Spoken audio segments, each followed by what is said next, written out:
Beneath a placid Atlantic sky, the USS Scorpion cut through the water like a steel ghost, its dark hull a secret held tightly against the ocean's vast, blue expanse. For the 99 souls with its pressurized belly, this was the final patrol, a routine journey back to Norfolk that felt as familiar as the hum of the nuclear reactor at the boat's core. Yet, the very serenity of the sea seemed a fragile veneer, a deep and ominous quiet that promised nothing and hid everything. Inside his cramped cabin, Captain Francis Slattery reviewed the patrol logs, the steady thrum of the vessel. Constant companion to his thoughts, the pages were a dry chronology of coordinates and operational statuses, but between the lines, he sensed the heavy weight of command. The ocean was a formidable neighbor, its placid surface a mask for the crushing darkness and cold that lay in wait just beyond the thin steel skin of his boat. It was a thought he kept locked away, a private dread that shadowed the edges of his professional calm. Throughout the boat, the crew moved with the practiced ease of men long accustomed to their underwater world. In the mess, the air was thick with the smell of coffee and warm bread, punctuated by the easy laughter of sailors sharing stories of home. A young seaman showed off a faded photograph of his newborn daughter, his chest swelling with a pride that seemed to brighten the artificial light. In the torpedo room, a pair of technicians performed maintenance with a silent, synchronized rhythm, their movements a testament to trust and routine. These moments of light-hearted camaraderie were the lifeblood of the submerged world, a necessary defense against the immense, isolating pressure of the deep. But the sea's presence was inescapable. Along the narrow passageways, a sailor would occasionally pause, his hand resting against the cool, curved hull, feeling the faint vibrations of the Scorpion's passage. It was a connection to the immense silent world outside, a reminder that their existence here was a temporary intrusion. The ocean tolerated them, its depths a mystery that yielded no secrets willingly. Captain Slattery closed the logbook and stepped onto the control deck. The sonar screens painted a quiet picture of the world around them, the steady ping a heartbeat in the silence. The crew there worked with quiet efficiency, their faces illuminated by the soft green glow of their instruments. Everything was nominal, everything was as it should be. Yet, a subtle tension threaded through the recycled air, and unspoken understanding that routine was the most deceptive state of all. The Atlantic stretched away in every direction, a seamless, empty horizon under the setting sun, beautiful and utterly indifferent. The calm was perfect, a profound and pregnant silence that felt less like peace and more like the drawn breath before a scream. The final, routine transmission from the USS Scorpion was a burst of encrypted data, a digital ghost dispatched into the ether towards Norfolk. It was a message devoid of drama, a simple catalog of coordinates, reactor status, and estimated time of arrival, its very mundanity a testament to the countless such reports that had preceded it.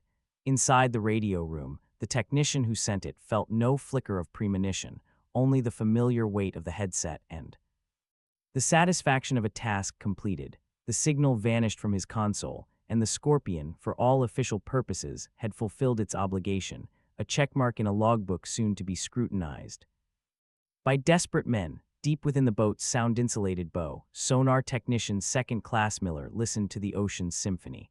His world was one of filtered sound, of pings and echoes that painted a sonic landscape in his mind. The steady thrum of the Scorpion's own machinery was the baseline, a constant drone against which all other sounds were measured. Then something else, a faint, anomalous echo ghosted across his screen, a whisper of sound that did not fit the predictable patterns of the deep.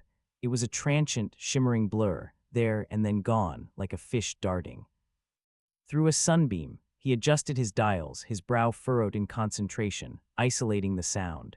It was unusual, a metallic resonance that seemed to linger just a fraction too long. He logged it, marking it tentatively as biologics, a large school of fish or perhaps a solitary whale, the default explanation for the ocean's countless mysteries. He dismissed it, but the ghost of the echo remained, a subtle dissonance that had quietly entered the record.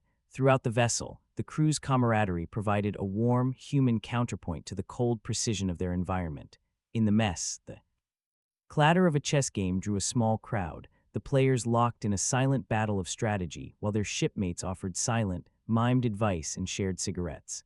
The cook, a man with forearms, thick from kneading dough, slid a plate of freshly baked cinnamon rolls onto the table. The rich, sweet scent a small rebellion against the sterile, recycled air. Laughter echoed softly in the narrow passageways, a sound that seemed to fortify the steel walls against the immense, silent pressure of the sea outside. These were the bonds forged in the deep, a collective spirit that was the true ballast of the boat. Yet beneath this veneer of normalcy, a subtle tension began to coil. It was not in any single event, but in a constellation of minor, almost imperceptible fluctuations. A power indicator in the reactor control room flickered, just for a second, before steadying itself. A pressure gauge in the forward compartment twitched, registering a change so minute it was barely outside the margin of error. There was no alarm, no frantic activity, only a quiet, growing awareness among the more experienced hands that the boat's steady hum had acquired a new, almost subliminal vibration. It was the feeling of a perfectly tuned instrument falling a hair's breadth out of key, a sensation felt in the bones more than seen with the eyes. The Atlantic, so serene on the surface, was beginning to whisper its first, faint warnings into the steel hull, warnings that were lost in the comforting noise of routine and the enduring faith of the men inside. Silence fell after the transmission, a void that grew heavier with each passing minute. On board the Scorpion, the absence of the outgoing signal's confirmation left a subtle vacuum in the radio room, a space where an expected response should have been. The technician waited, his fingers pausing over the console, listening to the static hiss that was the voice of empty ocean. The routine was broken, the rhythm disrupted, and in that small, silent gap, the first seed of unease was sown. The boat sailed on, a self-contained world of light and sound, oblivious to the growing quiet that was beginning to envelop it from the outside in. At Naval Command in Norfolk, Commander Jackson sat before a vast bank of monitors, the pulse of the Atlantic Fleet glowing in lines of light and data. The Scorpion's check-in time came and went, marked only by the silent, unwavering clock on the wall. His finger tapped a steady, restless rhythm on the laminated surface of his desk. A miscommunication was not unheard of. Atmospheric conditions, technical glitches, or simple scheduling delays could all conspire against perfect punctuality, but the Scorpion was a thoroughbred, her crew among the best. The empty space on the status board, where her confirmation should have glowed green, began to feel like a physical hole, a tiny point of nothingness that threatened to pull the entire orderly system into its vortex. He initiated a standard query, a polite electronic nudge into the silence, and tried to ignore the cold knot tightening in his stomach. In a small, sunlit kitchen in Virginia Beach, Mrs. Slattery wiped flour from her hands, the radio playing soft orchestral music in the background. She had baked a lemon cake, her husband's favorite, in anticipation of his return. The house was too quiet without Francis, and she filled the emptiness with small, purposeful tasks. But as the afternoon light began to slant through the window, a strange anxiety pricked at her. It was not a fear of any specific thing, but a formless dread that settled in the spaces between her thoughts. She found herself standing at the window, looking out toward the invisible ocean, her hand resting unconsciously on the cool pane of glass. The cheerful music from the radio seemed to mock her sudden unease, and she switched it off, leaving only the ticking of the hall clock to mark the passage of a time that was beginning to feel unnaturally long. The ocean itself became the central character in this unfolding drama, a vast, liquid entity that had swallowed the sounds and secrets of the steel intruder in its depths. Its surface was a placid, unreadable mask, reflecting the sky's brilliant blue while hiding the crushing darkness below. The silence was not merely an absence of noise, it was an active, consuming force. It absorbed the Scorpion's propeller wash, muffled the hum of her reactor, and swallowed the last traces of her electronic presence. It was the silence of immense pressure. An ancient cold, a silence that had existed for eons before man and would remain long after. It did not care for the anxieties of commanders or the hopes of families waiting on distant shores. It was the final, indifferent arbiter, and it had closed over the USS Scorpion, holding its secrets tight in an embrace from which there would be no return. The official declaration of the USS Scorpion as Missing was not a single, dramatic moment, but a slow, creeping stain of dread that spread across the charts at Naval Command. It began with a quiet shift in terminology, from overdue to missing. A single word that carried the weight of a tombstone. In the operations room, the air grew thick with the scent of stale coffee and sharp anxiety as search planes were scrambled from airfields along the coast, their propellers cutting through the dawn mist. Ships were diverted from their patrol routes, turning their bows toward the last known coordinates, their decks soon alive with the frantic preparation of sonar buoys and deepwater listening gear. On the vast plotting table, the Scorpion's intended course was a neat, penciled line that now ended in a void, a blank expanse of ocean that had become a question mark of terrifying proportions. As the search fleet fanned out across the Atlantic, investigators in a windowless, soundproofed room in Norfolk began the grim task of dissecting the submarine's final signals. They played the last transmission over and over, their trained ears sifting through the digital static for any hint of distress, any deviation from the routine. The message itself was clean, a model of naval procedure. But beneath the primary data stream, in the background noise and signal harmonics, they found anomalies that defied easy explanation. Faint, cryptographic ghosts flickered at the edge of the recording, echoes that were not part of the standard transmission protocol. One analyst pointed to a barely perceptible Doppler shift in the carrier wave, a distortion that suggested a sudden, violent change in velocity or depth in the moments after the message was sent. These were not answers, but deeper, more cryptic questions written in a language of electronic whispers, clues to a catastrophe that had unfolded in utter silence. Half a continent away, in a tidy suburban house, Sarah Miller received the news with a numbness that felt like a physical blow. The two uniformed officers at her door were polite, their words carefully rehearsed, but their presence turned her world to ash. After they left, she wandered into the quiet living room, her eyes falling upon a small wooden box on the mantelpiece.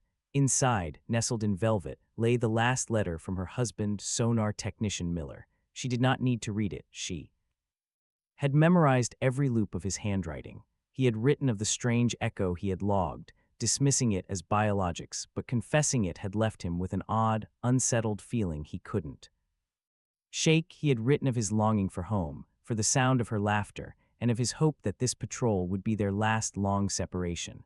The letter was a testament to a life interrupted. Future stolen, the Cold War, which had always been an abstract concept of politics and headlines, was now a visceral, personal loss. The vast geopolitical struggle had reached into her home and taken its price, a price measured not in ideologies, but in the empty space beside her in bed and the chilling silence where a familiar voice should have been. The ocean had not just swallowed a submarine. It had swallowed 99 futures, leaving behind only echoes and a fear as deep and cold as the Atlantic abyss. The Atlantic gave up its secrets with a profound and infuriating reluctance, its vast sun-drenched surface a perfect mask for the chaos and darkness that reigned below. From the decks of search vessels, the ocean stretched to every horizon, a seamless blue-gray plain that offered no clues, no hints, no sign of the tragedy it had so completely absorbed. The hunt for the Scorpion had become a monumental exercise in frustration, a battle against an element that seemed to actively resist revelation. The ships moved in methodical, grid-like patterns, their sonar arrays deployed like delicate, electronic nets cast into an impossibly deep and murky well. Each ping was a question thrown into the abyss, and the abyss, for the most part, answered with a silence that felt like mockery. Aboard the lead research vessel, the sonar room was a temple of tense concentration. The operators, their faces bathed in the cool blue light of their screens, listened to the ocean's symphony of echoes. Every return signal was analyzed, cataloged, and scrutinized. The hope was for the sharp, metallic signature of debris, the telltale scatter of a wreck, but the ocean was a master of deception. A low, rhythmic moan would swell across the hydrophones, sending a jolt excitement through the room, only to be identified moments later as the complex, haunting song of a humpback whale pod, their mournful ballads a beautiful, heartbreaking false alarm. On another screen, a promising cluster of returns would resolve into the scattered, rotting timbers of a century-old shipwreck, a ghost from a different era that had no answers to give. Each false lead was a small, sharp puncture in the crew's resolve, a reminder that they were sifting through a graveyard where the dead outnumbered the recently lost by untold millions. The depths themselves were the true adversary, a labyrinth of crushing pressure and perpetual night. The sonar pings could only penetrate so far, their energy dissipating in the immense, lightless canyons and sprawling plains of the seafloor. The signals that returned were often distorted, refracted by layers of varying temperature and salinity, creating phantom shapes and acoustic mirages. It was like trying to discern the details of a cathedral by listening to the echoes of a whisper in a hurricane. The search teams were not just looking for a needle in a haystack, they were trying to find a specific piece of straw in a shifting, liquid haystack the size of a continent, a haystack that actively misdirected and misled at every turn. The ocean's depths were not merely a location, they were a conscious, breathing entity that guarded its secrets with a cold, ancient intelligence, and the frantic, technological efforts of man were little more than fleeting irritations on its timeless, impenetrable skin. Ocean, after days of stubborn silence, finally yielded a fragment of its grim secret. It was not a grand revelation, but a scattered, sickening constellation of debris on the sonar screen, a ghostly smear of returns clustered on the abyssal plain southwest of the Azores. The mood aboard the research vessel shifted in an instant, the tense hope of the hunt curdling into the heavy certainty of discovery. The sonar operators leaned closer, their faces etched with a solemn dread as the detailed mapping began. The returns painted a picture of violent dispersal, shattered pieces of the Scorpion's hull, torn compartments, and the impersonal detritus of a warship strewn across the seafloor like a child's broken toys. The labyrinth of the deep had given up one of its victims, and the truth it offered was more terrible than the mystery. A deep-sea submersible, a fragile bubble of light and life, was deployed into the crushing blackness. Its descent was a journey into another world, a void where the pressure could crush steel, and the only light was that which it brought with it. The pilot guided the craft with a delicate touch, the beams cutting through the eternal night to illuminate the grave. The wreckage field was a scene of surreal devastation. Twisted metal, once the proud spine of the submarine, lay contorted and alien, a section of the sail still bearing the ghostly outline of its number, lay half buried in sediment. The submersible's robotic arm, moving with painstaking slowness, extended towards a smaller object that gleamed in the artificial light. It was a personal effect, miraculously preserved in the deep freeze of the abyss, a stainless steel Zippo lighter, its surface engraved with a simple, looping script, "To Mike, love always, Jenny." The arm closed around it, a gentle, funereal gesture, and retrieved it from its resting place 2 miles down. On the surface, the lighter was placed on a clean white cloth in the ship's lab. It was cold and inert, a small, heavy piece of metal that carried the weight of a shattered world. The crew member who had been Mike was no longer an abstract name on a missing persons list. He was a man who had cherished a gift from his wife, a man who had likely fumbled for this same lighter in the smoky camaraderie of the mess deck. The object was a conduit for a grief that now flooded the sterile room. Profound, aching sorrow for the 99 individual lives, each with their own loves and losses, extinguished in the dark. The impersonal vastness of the ocean had been momentarily defeated by this tiny human artifact, but the victory was a hollow one, underscoring the sheer, intimate scale of the tragedy. The discovery confirmed the Scorpion's fate, but it deepened the central mystery. The debris field told a story of a catastrophic end, but it was a story written in a language of twisted metal that no one could fully decipher. The ocean, having relinquished this small, painful token, seemed to retreat back into its impenetrable silence. It was as unpredictable and inscrutable as ever, a force that could conceal a nuclear submarine for days and then offer up a single, heartbreaking memento as its only explanation. The hunt had found its quarry, but the sea had yielded only the fact of the death, holding tight to the cause, its deepest secrets still locked away in the cold and the dark, a permanent, mocking echo in the minds of those left behind. Months before the Atlantic swallowed the USS Scorpion, the Pacific had performed the same grim ritual, claiming a different ghost. In a different ocean, The Soviet ballistic missile submarine K-129 had sailed from Kamchatka on a routine patrol, a leviathan of the deep carrying the cold weight of nuclear deterrence in its belly. Its crew, a mirror image of the men aboard the Scorpion, moved through the same routines, shared the same confined anxieties, and clung to the same small comforts of home. They too were masters of a submerged world, their existence a secret held against the immense, indifferent pressure of the sea. Then, in March of 1968, the Pacific fell silent. The K-129 simply vanished, its last transmission. As routine and unremarkable as the Scorpions would be months later, its disappearance a sudden, gaping hole in the Soviet Pacific Fleet's operational picture. The ocean had taken another, its methods. Chillingly familiar. In a cramped, secure office in Washington, D.C., investigator Davis pinned two large nautical charts to a corkboard. One depicted the North Atlantic, with a red X marking the Scorpion's debris field near the Azores. The other showed the North Pacific, with a similar X northwest of Hawaii, where the K-129 was believed to have met its end. He stood back, his eyes tracing the vast, empty expanses between the marks. The parallels were not just circumstantial, they were procedural, almost rhythmic. Both were advanced submarines lost within months of each other. Both sent final communications that were utterly normal before falling into an abrupt and total silence. Both navies had launched frantic, ultimately futile searches, their efforts hampered by the same deceptive, unforgiving nature of the deep sea. The Cold War was a conflict fought in shadows and whispers, and Davis was listening to the loudest whisper of all, the ocean's silent, repeated claim of two of the world's most powerful warships. The intelligence gaps were a yawning chasm of fear and speculation.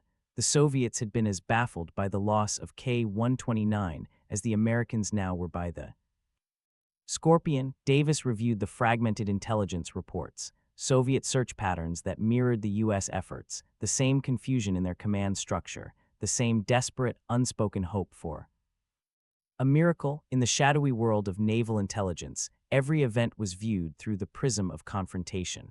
Had the K-129's loss been an accident or something more, and if it was something more, was the Scorpion's fate a tragic coincidence or a terrible, delayed response? The ocean provided no answers, only the chilling fact that it had served as a neutral, deadly witness to both catastrophes. It held the evidence of what had truly happened to both vessels, locking the truth away in its crushing depths, a secret that fueled the paranoia and heightened the tensions of a world balanced on the edge of annihilation. The ocean itself was the only constant, the only entity that remained utterly impartial. It did not choose sides in the ideological struggle between East and West. It did not care for the politics of capitalism or communism, for the flags that flew over the submarines, or the ideologies that motivated the men inside. Its embrace was universally cold, its pressure universally crushing, its silence universally absolute.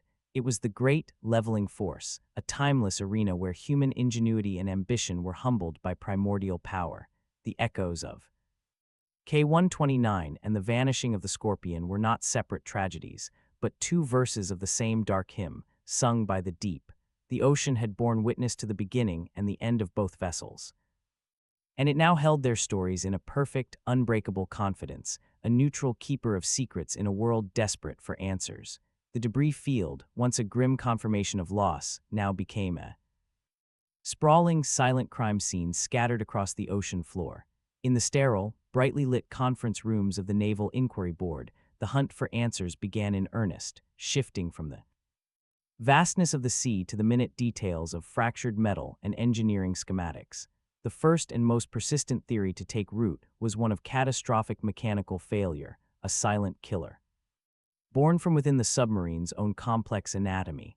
The evidence, though fragmented, pointed toward two primary suspects, each capable of delivering a death sentence in the crushing isolation of the deep. The first suspect was the massive battery well, a cavernous space housing rows of lead-acid cells that provided backup power. Experts pored over the design, their fingers tracing the lines of the schematics as if reading a tragic destiny. A single fault, a cracked casing, a faulty weld, an accumulation of hydrogen gas could trigger a chain reaction of unimaginable violence. in the confined space of the submarine. A battery explosion would not be a simple fire, but a concussive chemical inferno. It would rip through bulkheads, rupture pressure hulls, and fill the boat with toxic fumes. And raging fire in seconds, a hellish end for the crew before the ocean ever had a chance to claim them. The alternative was a more insidious, slower death, a hull breach, perhaps a faulty valve, weld that had fatigued under the relentless cycle of pressure, or a seal that gave way. A tiny, initial leak at operational depth would not be a trickle, but a knife-sharp, high-pressure jet of seawater, a screaming, unstoppable intruder that would short electrical systems, flood compartments, and send the boat plunging into depths where the sea's embrace became a crushing fist. Around the inquiry table, the debate was not about if a failure had occurred, but why.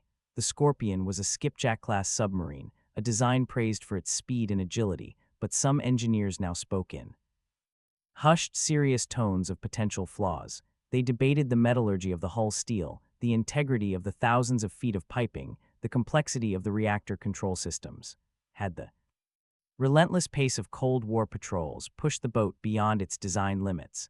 Was there a weakness that routine inspections had missed, a single point of failure hidden amongst a million working parts? The questions hung in the air, heavy with the implication of human fallibility. The thematic chasm between human error and blind fate widened with each technical argument. Was the disaster the result of a specific, identifiable mistake, a missed maintenance check, an overlooked design flaw, or was it simply the random, brutal intersection of a machine and the immense, unpredictable forces of the deep? While experts debated stress fractures and hydrogen saturation, the families of the crew existed in a different, more painful reality. In her quiet home, Sarah Miller clung to the theory of a swift, painless end, a battery explosion that offered the mercy of instant oblivion. It was a terrible hope, but it was preferable to the alternative, the agonizing image of her husband fighting a losing battle against flooding compartments and failing lights, trapped in a steel tomb descending into eternal night. She and the other wives and mothers and children built fragile altars of hope around the idea of a flaw in the machine, not a failure of the men. To blame the machine was to preserve the honor and competence of their loved ones. It was to believe that the men had done everything right, that they had been betrayed by the very technology they had trusted with their lives. They clung to the narrative of a tragic accident, a collision with an unkind fate, because the other possibilities that human error had played a role felt like a second, more personal betrayal, a burden of blame too heavy for their grieving hearts to bear. A more sinister shadow began to fall across the investigation, a theory born not from engineering schematics but from the dark, paranoid heart of the Cold War itself. The idea of Soviet retaliation, once a fringe whisper in the halls of naval intelligence, began to gain a chilling traction. The parallel disappearances of the K-129 and the Scorpion were no longer just a tragic coincidence. They were seen by some as two moves in a deadly, undeclared game played out in the silent depths. Rumors began to surface, passed in hushed tones between analysts and officers, of a covert engagement, a deep-water duel that had left no witnesses. The vast, trackless ocean was the perfect battlefield for such a conflict, a place where an attack could be launched and denied with equal plausibility, its evidence swallowed by the same abyss that had claimed the victims. The whispers found a disturbing resonance in a vault deep within Langley, a junior CIA analyst, cross-referencing fragmented signals intelligence from the period of the Scorpion's loss, discovered a file that had been misfiled and nearly forgotten. It contained intercepts of unusual Soviet naval activity in the mid-Atlantic, reports of a hunter-killer group operating far from its normal patrol routes. The data was circumstantial, a collection of blurred satellite photographs and partial radio transmissions, but the timing was provocative. The file also contained a cryptic, heavily redacted memo speculating on the possibility of a Soviet revenge operation for the loss of the K-129, an operation designed to demonstrate that no Navy, not even the Americans, could operate with impunity in the global depths. The file did not prove anything, but it planted a seed of dark possibility, suggesting that the Scorpion might not have been alone in its final moments, that another predator had been lurking in the acoustic shadows. This theory transformed the ocean from a passive graveyard into an active accomplice. Its immense, lightless volume was the perfect cloak for an ambush.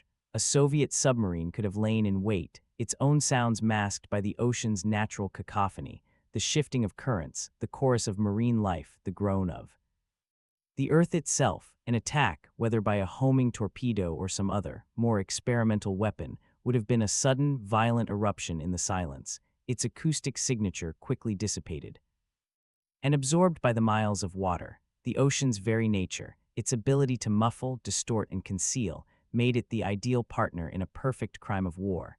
It was a realm where the rules of surface engagement did not apply, where a first strike could be delivered and then utterly erased from the record, leaving behind only the enduring mystery of a vanished boat and a scattered debris field. The emergence of this theory added a new, corrosive layer of suspense to the investigation.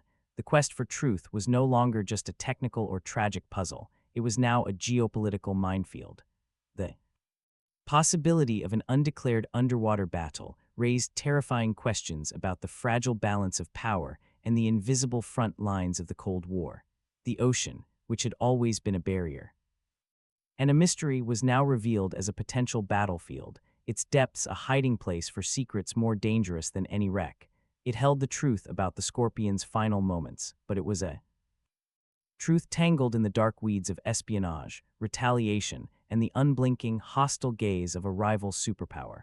The sea's role was not merely to conceal a tragedy, but to bury an act of war, its eternal silence a shield for a truth that, if uncovered, could shatter the world. Grief arrived not as a single, crushing wave, but as 99 separate tides, each one washing over a different home, a different life, leaving behind a landscape forever altered. In living rooms from Virginia to California, the official telegrams were framed or tucked away in drawers, their stark language a permanent scar on the family narrative. Memorial services were held in chapels and on naval bases, the air thick with the scent of lilies and the muffled sobs of the broken-hearted. Rows of empty chairs stood where men should have been, each vacant seat a silent, screaming question mark. Wives clutched the folded flags presented to them, their tricornered precision a poor substitute for the warm, living hands of their husbands. Children, too young to fully comprehend the concept of lost at sea, understood only the crushing, final absence, the void where a father's laughter should have echoed. The collective grief of the Scorpion families was a tapestry woven from individual threads of anguish, a monument to lives interrupted and futures stolen, their unanswered questions hanging in the air like a persistent, mournful fog. Sarah Miller found she could no longer bear the quiet sanctity of her home, where every object seemed to whisper her husband's name. Driven by a need she could not articulate, she drove to the coast, parking her car where the asphalt yielded to sand and dunes. The Atlantic spread before her, vast and impossibly blue, its surface glittering under the sun as if adorned with a billion diamonds. It was the same ocean that had captivated her on their first vacation together, the same one Mike had promised they would sail one day, but now its beauty felt like a grotesque mockery. The gentle, rhythmic crash of the waves on the shore, a sound she had once found soothing, now seemed like the ocean's cold, condescending laughter. It had taken everything from her, and it had the audacity to remain breathtakingly beautiful, its serene horizon a lie that hid the crushing darkness and the twisted metal grave it contained. She stood at the water's edge, the salt spray stinging her cheeks, and felt the ocean's presence as a tangible, malevolent force, a thief that flaunted its crime behind a mask of timeless grace. Yet, within that profound loss, stubborn, quiet resilience began to take root. It was not a dramatic healing, but a slow, painful adjustment to a new and unwanted reality. In support groups, women who had once been strangers bonded over shared memories and unshared fears, their collective strength a fragile bulwark against the despair. They spoke of their husbands not as victims, but as men, funny, brave, sometimes frustratingly stubborn men who had loved their country and their families. They planted gardens, returned to jobs, and learned to celebrate birthdays and holidays around an empty place at the table, forging a new kind of normal from the shattered pieces of the old. The themes of loss and resilience became intertwined, two sides of the same coin. The ocean had taken their men, but it could not take their love.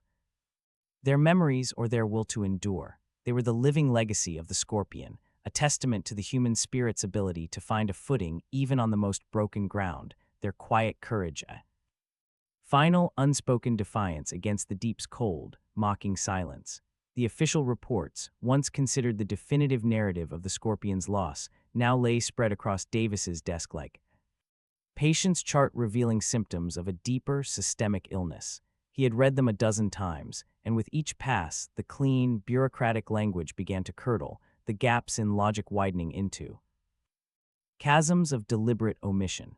Times were subtly adjusted, technical jargon was used to obscure rather than clarify, and witness statements from other vessels in the area were curiously absent or heavily redacted. It was not what was said, but what was left unsaid, the careful silences between the lines that whispered of a cover-up, the story of a tragic accident so carefully constructed for the public and the families, was beginning to fray at the edges, revealing threads that led not to a faulty battery or a weak weld, but to the shadowy corridors of high command and national security.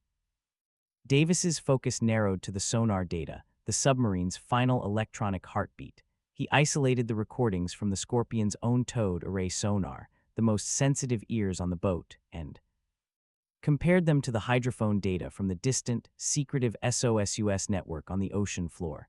The discrepancies were not minor, they were profound. The Scorpion's logs showed a clean, quiet, acoustic environment in her final minutes, but the SOSUS data, retrieved from a listening post hundreds of miles away, told a different story. It captured a brief, frantic burst of transient sounds. Rapid sequence of sharp, metallic pings that did not match the signature of any known marine life or geological activity. More chillingly, the data showed a faint, low-frequency hum that had appeared on the periphery of the Scorpion's position and then vanished moments before the final silence. It was the acoustic ghost of another vessel, a presence that the official reports had systematically erased. The evidence pointed unequivocally to external interference, the spectral signature of an unseen player in the deep. The ocean itself seemed to be whispering its own version of the truth, speaking in a language of currents and silence that only the most patient could understand. Davis spent hours studying the deepwater current charts for that day, the invisible rivers flowing through the Atlantic's heart. The debris field was not a perfect circle around a point of catastrophic implosion. It was a skewed ellipse, stretched and pulled by a powerful, deep-running current. This current, he realized, could have carried the faint sounds of an engagement away from the Scorpion's own sonar, explaining why Miller had heard nothing definitive, while simultaneously delivering those same sounds to the distant, stationary ears of the SOSUS network. The ocean had not just witnessed the event, it had actively shaped the acoustic evidence, scattering clues and red herrings with the same indifferent hand.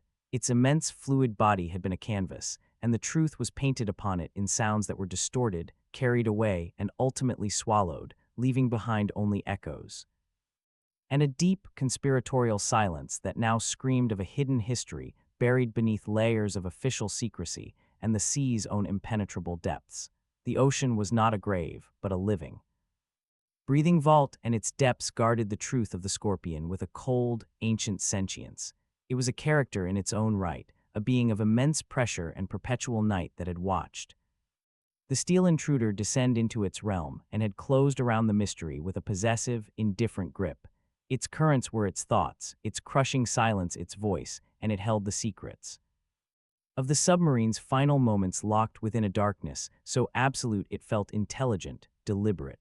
The search for answers had become a confrontation with this entity, a battle against a consciousness that did not care for human grief or geopolitical intrigue, a force that revealed its truths only in fragments and only on its own inscrutable terms.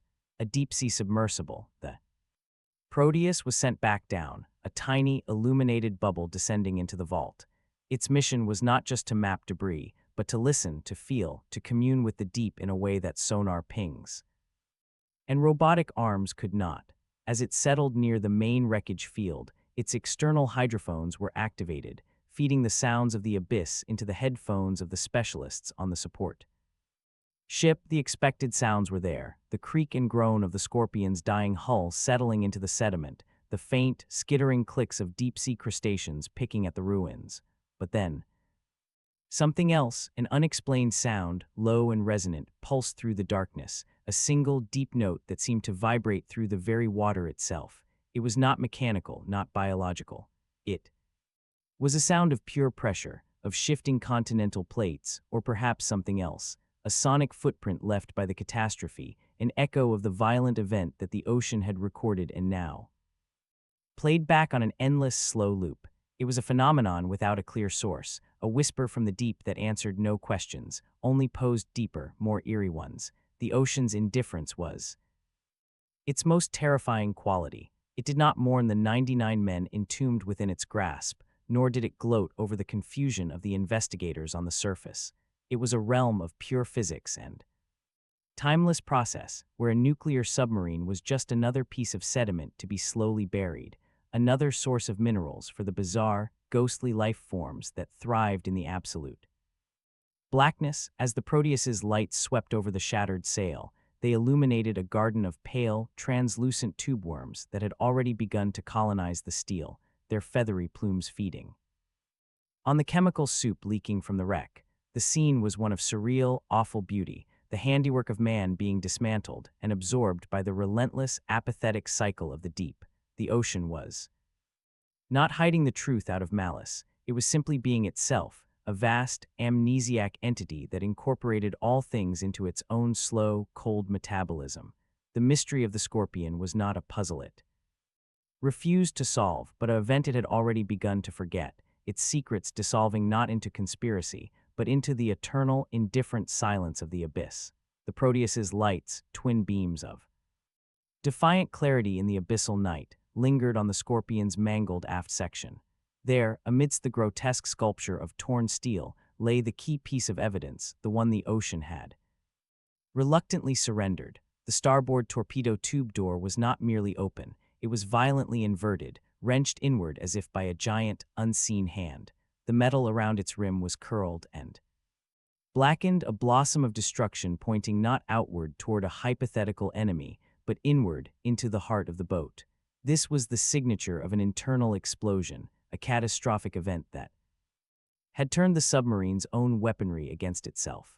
The force required to achieve such a deformation could only have come from within the pressure hull, a detonation of immense power that had ripped the Scorpion apart from the inside out.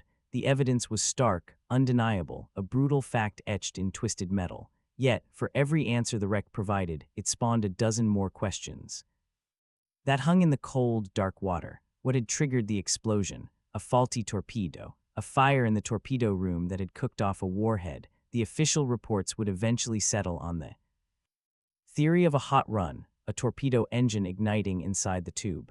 But the ocean's secret was more complex. The pattern of the surrounding debris did not perfectly align with a single, contained explosion. Other sections of the hull showed stress fractures and tearing that suggested secondary events, a cascade of failures.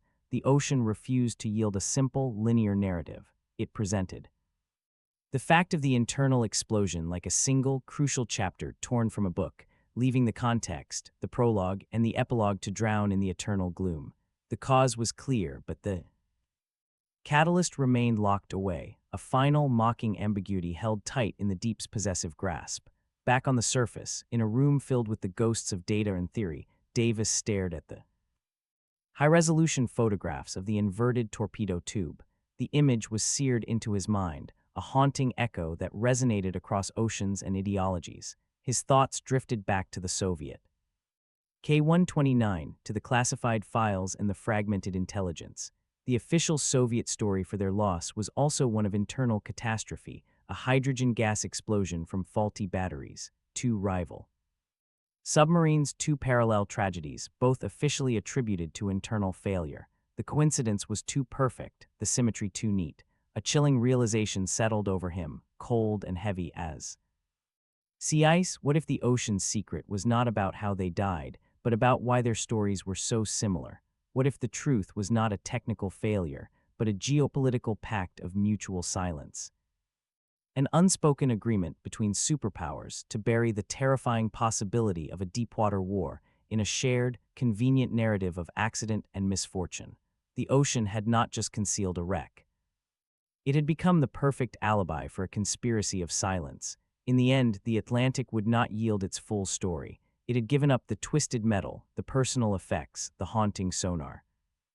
Echoes, but it held fast to the final, definitive truth. The why and the precise how of the Scorpion's last seconds were secrets it kept for itself, buried under tons of water and layers of sediment. Guarded by pressure and time, the internal explosion was a fact, but it was a fact without a soul, a mechanical answer to a human tragedy. The ocean, the ultimate witness, had given its testimony in fragments and contradictions, a testimony that satisfied the requirements of an inquiry but left the deeper, more profound questions to echo in the minds of the living. It had accepted the Scorpion into its eternal custody, and with it, the complete and unvarnished story of its end, a story it would now keep forever, in the perfect, unbreakable confidence of the deep. The Atlantic had spoken. Its final word, and that word was silence. For the families of the 99, the official conclusion of the inquiry brought no closure, only a permanent, suspended state of limbo. They existed in a world of fractured narratives, where the comforting certainty of a mechanical failure warred with the chilling whispers of a deeper conspiracy. Memorials were erected, plaques were polished, and the names of the crew were carved into stone, but these were gestures for the living, attempts to impose order on a chaos the ocean refused to relinquish. Life moved on around them, a river flowing past a still deep pool of grief and unanswered questions. They were left with the ghost of a theory, the shadow of a cover-up, and the hollow victory of knowing their men were gone, without ever truly understanding why. The investigators, men like Davis, packed their files and closed their cases, but the mystery of the Scorpion followed them into their retirement, a persistent, low-frequency hum in the background of their lives. They had assembled a plausible sequence of events from the fractured evidence, a torpedo malfunction, a catastrophic internal explosion, but they knew it was a story built on the shifting sands of conjecture and compromised data. The ocean had provided the crime scene, but withheld the motive and the murder weapon. It was the final, unassailable arbiter, its verdict delivered not in a courtroom, but in a crushing, lightless void 2 miles down. Its secrets were buried too deep for any technology to retrieve, locked in a vault where pressure and time conspired to erase all definitive answers. The legacy of the Scorpion was no longer just a submarine. It was a question mark etched into the history of the Cold War, a permanent reminder of the limits of human knowledge and the profound indifference of the natural world. The ocean endured, as it always had and always would. Its surface glittered under the sun, its waves crashed upon the shore with the same rhythmic, timeless cadence. It had absorbed the Scorpion, the K-129, and countless other secrets into its vast, amnesiac heart. It was not a keeper of history, but a dissolver of it, the fierce ideological struggle between East and West, the paranoia, the technological marvels, and the human lives, all of it was rendered insignificant in the face of its primordial, eternal silence. The legacy of the Scorpion echoed not as a solved mystery, but as a haunting footnote, a testament to the fact that in the deepest trenches of the world, the sea holds the only truths that matter, and it shares them with no one.